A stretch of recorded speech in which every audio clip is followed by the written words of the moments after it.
ৰুপিজৰ value দিনে দিনে নামি হোৱা আৰু যোৱা 9 দিনৰ ভিতৰত 3বাৰকৈ তেলৰ দাম বৃদ্ধি পোৱা লগতে প্ৰধানমন্ত্ৰী নিজে দেশৰ জনসাধাৰণক সোণ ক্ৰয় আৰু বিদেশ ভ্ৰমণৰ পৰা বিৰত থাকিবলৈ কোৱা এই সকলোখিনি লক্ষণে কি বুজাই আছে আমাৰ দেশ আকৌ এবাৰ ইকনমিক ক্ৰাইচিছৰ ফালে গতি কৰি আছে নেকি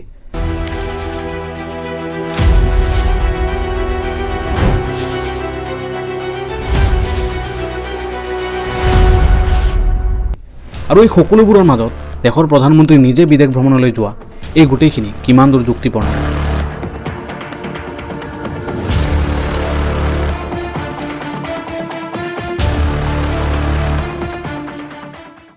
ভিডিঅ'টো আমি 4টা সেকশনত ভাগ কৰি ল'ম প্ৰথমটো কিয় 4 বছৰৰ পিছত দেশত তেলৰ দাম বৃদ্ধি কৰিবলগীয়া হ'ল দ্বিতীয়তে তেলৰ দাম বৃদ্ধিয়ে দেশৰ ইকনমিত কি প্ৰভাৱ পেলাব তৃতীয়তে ইয়ে সাধাৰণ মানুহৰ জেপত কি প্ৰভাৱ পেলাব আৰু চতুৰ্থতে ইয়াৰ লং টাৰ্ম সলিউশন কি আছে আৰু এই সকলোবোৰৰ লগত প্ৰধানমন্ত্ৰীয়ে দেশবাসীলৈ জনোৱা আহ্বান আৰু তেওঁ নিজে বিদেশলৈ গৈ মেলোডি চকলেট খোৱা এই গোটেইখিনি কেনেকৈ লিংক হৈ আছে সকলোখিনি কম ভিডিঅ'টো শেষলৈকে চাব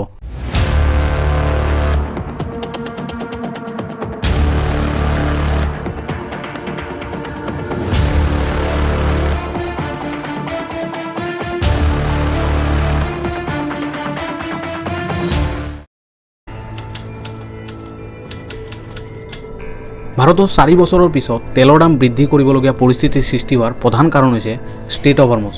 তো কি হয় ষ্টেট অফ হৰমুজ আপোনালোকে যদি মধ্য এছিয়াৰ মেপখন খোলে তেতিয়াহ'লে দেখা পাব ইৰাণ ওমান আৰু ইউএইৰ মাজত এটা সৰু সাগৰীয় পথ আছে আৰু সেই সাগৰীয় পথটো হৈছে ষ্টেট অফ হৰমুজ এতিয়া কথা হ'ল ষ্টেট অফ হৰমুজৰ লগত তেলৰ দামৰ বৃদ্ধিৰ সম্পৰ্ক কি আৰু ষ্টেট অফ হৰমুজৰ লগত লাগি থকা এই ইউএইত প্ৰধানমন্ত্ৰী মোদী দুদিন পূৰ্বে কিয় ভ্ৰমণলৈ গৈছিল আগলৈ সেইটো টপিকো কৈ আছোঁ তো ষ্টেট অফ হৰমুজৰ মাজেৰে পৃথিৱীৰ 20% খাৰুৱা তেলৰ জাহাজ পাৰ হয় আৰু ইৰাণ আৰু আমেৰিকা যুদ্ধৰ পিছত ইৰাণে ষ্ট্ৰেট অফ হৰমুজ সম্পূৰ্ণৰূপে বন্ধ কৰি দিয়ে আৰু যিবোৰ জাহাজ পাৰ হ'বলৈ চেষ্টা কৰি আছে সেইবোৰৰ ওপৰত ইৰাণে ড্ৰোনেৰে এটেক কৰি আছে যাৰ ফলত কোনো দেশে ষ্ট্ৰেট অফ হৰমুজ পাৰ কৰিবলৈ সাহস কৰা নাই যাৰ ফলত ভাৰতৰ লগতে গোটেই বিশ্বৰ ক্ৰুড অইলৰ দাম ফ্লাকচুৱেট হৈ আছে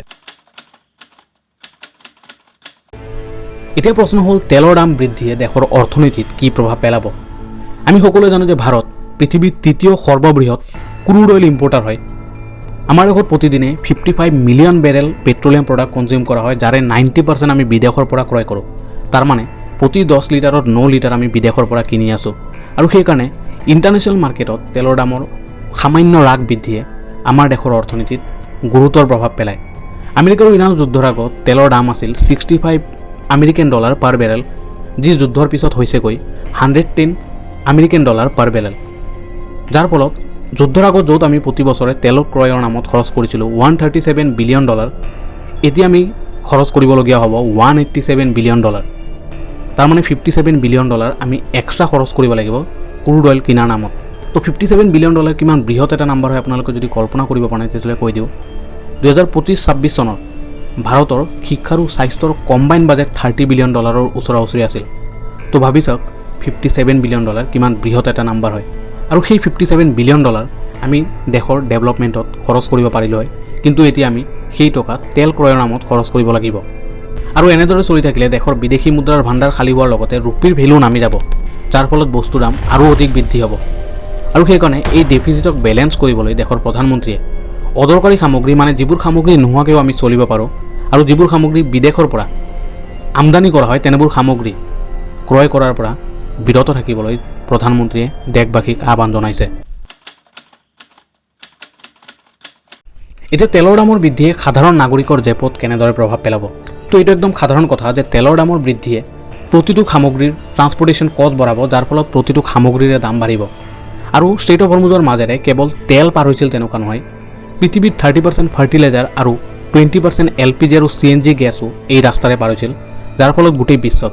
ফাৰ্টিলাইজাৰ আৰু CNG LPG গেছৰ ক্ৰাইচিছে দেখা দিছে ফাৰ্টিলাইজাৰৰ নাটনিয়ে দেশত কৃষি সামগ্ৰীৰ উৎপাদন হ্ৰাস কৰিব আৰু LPGৰ নাটনিয়ে দেশত LPG চিলিণ্ডাৰৰ দাম বৃদ্ধি কৰিব যাৰ ফলত খাদ্য সামগ্ৰীৰ দাম অধিক বৃদ্ধি হ'ব মুঠতে যিয়েই নহওক যেনেকেই নহওক এনেকুৱা ক্ৰাইচিছত সাধাৰণ মানুহৰ পেটত লাগ পৰে সেইটো খাটাং চতুৰ্থতে এই সকলোবোৰৰ লং টাৰ্ম সলিউশন কি আছে নে প্ৰতিবাৰে বেলেগে কাজে লাগিব আৰু ভুগিব লাগিব আমাৰ দেশৰ সাধাৰণ নাগৰিকে চৰকাৰে ইয়াৰ বিষয়ে কিবা ভাবি আছে নে মেলোডি খোৱাত ব্যস্ত হৈ আছে তো ইয়াৰ সলিউশন দুই ধৰণৰ আছে এটা হ'ল লং টাৰ্ম আৰু এটা হ'ল শৰ্ট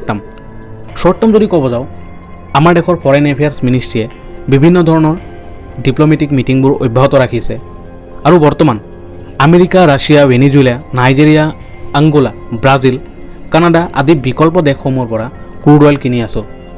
তাৰোপৰি ৰিচেণ্টলি প্ৰধানমন্ত্ৰী মোদী বিদেশ ভ্ৰমণলৈ যোৱাও ইয়াৰে অংশ আছিল। অলৰেডি UAE আৰু ভাৰতৰ মাজত এটা চুক্তি স্বাক্ষৰ হয়, য'ত ভাৰতলৈ তেল ৰপ্তানিৰ বাবে UAE ষ্ট্ৰেইট অৱ হৰমুজক বাইপাছ কৰি ফুজেৰা পৰ্টলৈকে পাইপলাইন বহুৱাব। তাৰোপৰি